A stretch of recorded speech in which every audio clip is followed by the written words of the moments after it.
લો બોલો હવે ભારત દેશને આઝાદી અપાવનાર મહાત્મા ગાંધીની હત્યા કરનાર નથુરામ ગોડસેનું નાટક જો ગુજરાતની ધરતી ઉપર ભજવવા માટેની મંજૂરી મળતી હોય તો શું એનાથી ગુજરાતીઓનું અપમાન ન થતું?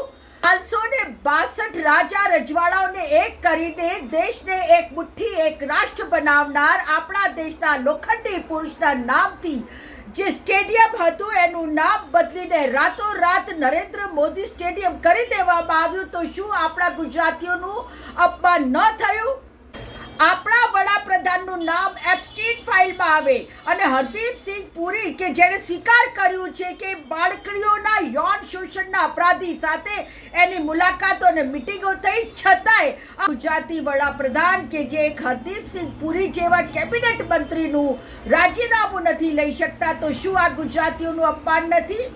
સુબ્રમણ્યમ સ્વામી અને મધુ કિશોર ખુલ્લેઆમ કહી રહી છે કે આપણા દેશના વડાપ્રધાન અય્યાશ છે. આપણા ગુજરાતીઓનું અપમાન ન થતું? આપણા દેશના વડાપ્રધાનનું નામ માનસી સોની સાથે જોડાય તો શું આ ગુજરાતીઓનું અપમાન નથી?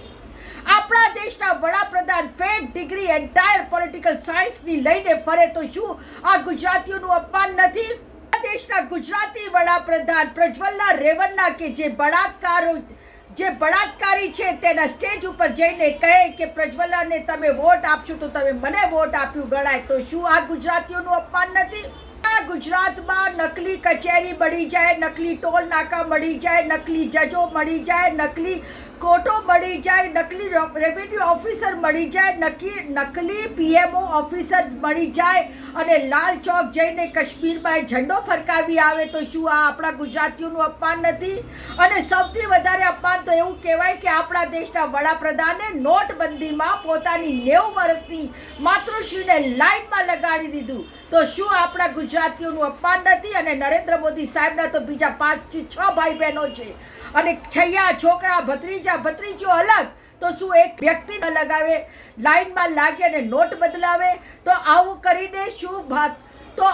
કરીને આપણા દેશના વડાપ્રધાને શું ગુજરાતીઓનું અપમાન ન કર્યું?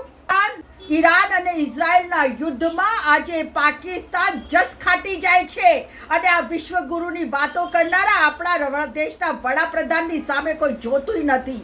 આપણા ગુજરાતીઓનું અપમાન નથી છે પણ સાચી છે.